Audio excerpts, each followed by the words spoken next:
वो रोटी कैसे खाते थे? लाइक एक होता है ना खमीरी रोटी जिसे कहते हैं, एक होता है तवे की रोटी होता है, एक होता है रुमाली रोटी होता है, तो उनको रोटी कौन-सी खानी पसंद थी? मैम ये जो वो रोटी खाते थे जौ की रोटी होती थी। और जौ की रोटी जब वो खाते थे तो उस आटे को मोटा पीसा जाता था थोड़ा, और उस आटे को छन्नी में छानते हैं। उस वक्त छानने का रिवाज नहीं था। आटा लिया बर्तन में और उस पर हल्की सी फूंक मार दी, जो मोटा वो उड़ गया, नहीं तो उसी में था, और उसकी वो रोटी खाते थे। अब साइंस से इसकी साइंटिफिकली कहती है साइंस कि जो इंसान मोटा आटा खाएगा या जो इंसान मोटा आटा बिना छना खाएगा उस इंसान को कभी भी शुगर नहीं होगा। शुगर नहीं होगा। अच्छा। जी। और आज के जो तिब्बी और माहिर डॉक्टर है वो इस बात को खुद कह रहे हैं कि खाना जो है, रोटी जो है, वो बिना छने आटे ही खाओ, इससे फायदा होता है।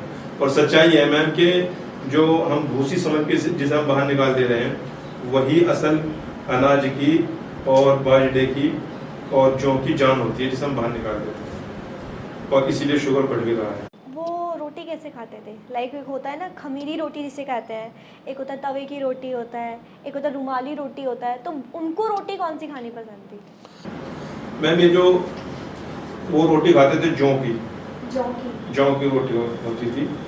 और जौ की रोटी जब वो खाते थे तो उस आटे को मोटा पीसा जाता था थोड़ा, और उस आटे को छन्नी में छानते हैं। उस वक्त छानने का रिवाज नहीं था।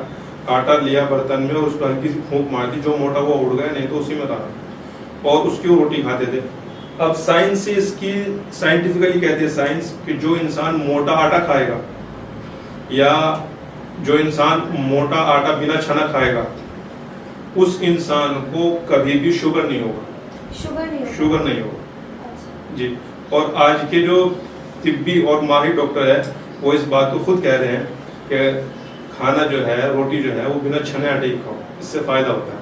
और सच्चाई है मैम कि जो हम भूसी समझ के जिसे हम बाहर निकाल दे रहे हैं वही असल अनाज की और बाजरे की और जौ की जान होती है जिसे हम बाहर निकाल देते हैं, और इसीलिए शुगर बढ़ भी रहा है।